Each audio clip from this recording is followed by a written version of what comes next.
Praise the lord. Welcome to showers of blessing. దేవుని కృపలో భద్రపరచబడి నూతన దినంలో ప్రవేశించాం. ఈనాటి దేవుని వాగ్దానం, ఎవడు నా యందు నిలిచియుండునో, నేను ఎవని యందు నిలిచియుందునో వాడు బహుగా ఫలించును.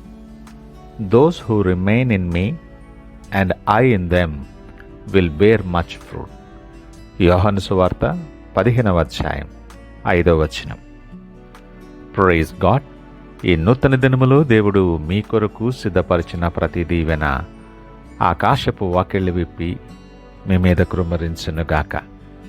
మరి ఒక నూతన దినాన్ని ఆరంభిస్తున్న నేపథ్యంలో ప్రేమ కలిగిన వాగ్దానము ద్వారా దేవుడు మనల్ని దర్శిస్తూ ఉన్నాడు. ప్రియ దేవుని జనాంగమా, మనందరికీ మన జీవితాల్లో ఫలించాలని ఒక కోరిక ఉంటుంది. ఆత్మీయముగా ఎదగాలని, సంబంధాలలో సమాధానం, శాంతి ఉండాలని, మనం తీసుకునే ప్రతి నిర్ణయంలో జ్ఞానము కలిగి తీసుకోవాలని, మన పనిలో విజయాన్ని చూడాలని, దేవునికి అనుగుణమైనటువంటి జీవితాన్ని జీవించి స్పష్టమైన ఆలోచనలతో ముందుకు సాగిపోవాలని ఆశ ఉంటుంది. ఇవన్నీ కూడా మన జీవితంలో ఫలించాలి అంటే ఒకటే మార్గం, ఆయనలో మనం నిలిచి ఉండాలి. క్రైస్తవ జీవితంలో శక్తి, సామర్థ్యం, దయ, కృప, నీ ఆనందం, ఇవన్నీ కూడా ఈ ఒక్క సంబంధం మీద ఆధారపడి ఉంటాయి. ఆయన అంటూ నేను ద్రాక్షవల్లిని అని మాట్లాడుతున్నాడు. ద్రాక్షవల్లి ద్వారానే కొమ్మలు జీవం, పోషణ, బలం, పునరుజ్జీవం పొందుకుంటాయి.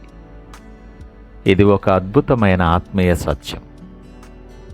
మనలోని శక్తి మన వలన కాదు, క్రీస్తులో మనకుండే సంబంధం వల్ల కలుగుతుందని మనం గ్రహించాలి. ప్రతి కొమ్మ కూడా ఆ వల్లికి అంటుకొని ఉండాలి.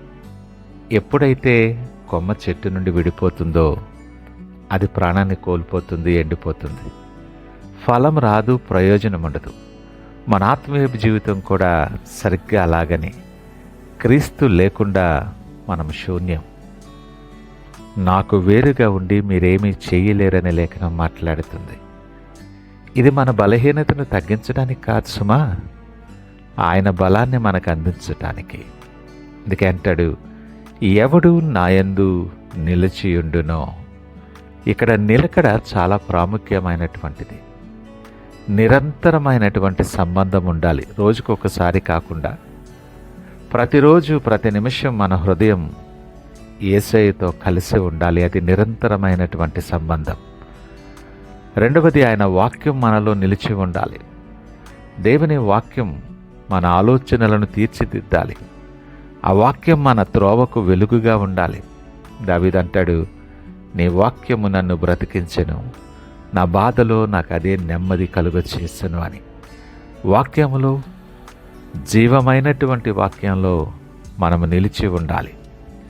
ప్రార్థనలో నిరంతరం దేవునితో సంబంధము కలిగిన వారిగా ఉండాలి.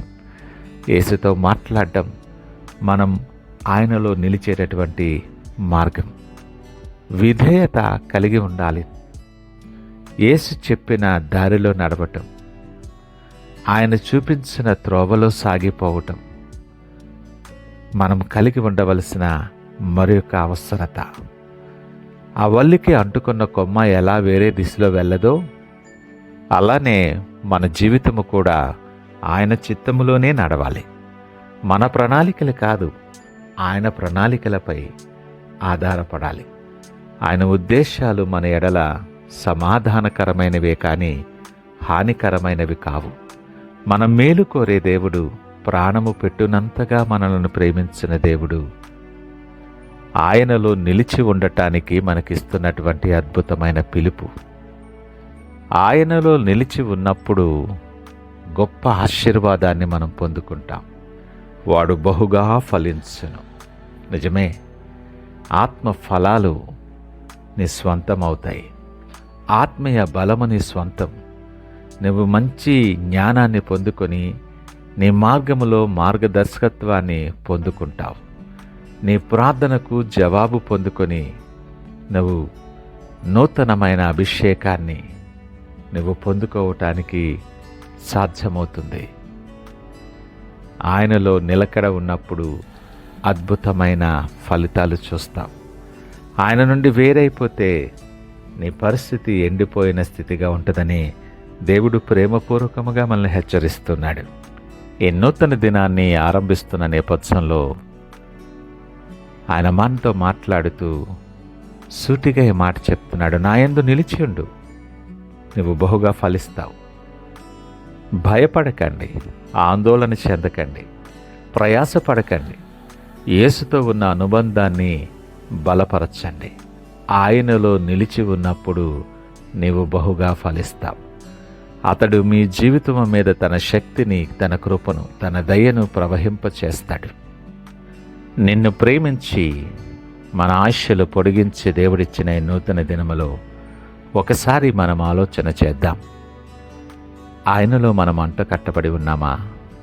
ఆయనకు వేరుగా మనం జీవిస్తూ ఉన్నామా? నీ కొరకు ప్రాణము పెట్టినటువంటి ప్రేమ అది. నీవు జీవించాలని, నువ్వు అభివృద్ధి చెందాలని, నువ్వు ఫలించాలని ఆశ కలిగి నీతో సూటిగా మాట్లాడుతున్న దేవుడు. ఆయనలో నీవు నిలిచి ఉండాలని ఆశ కలిగి నీకు ఉదయకాలం పిలుపునిస్తున్నాడు.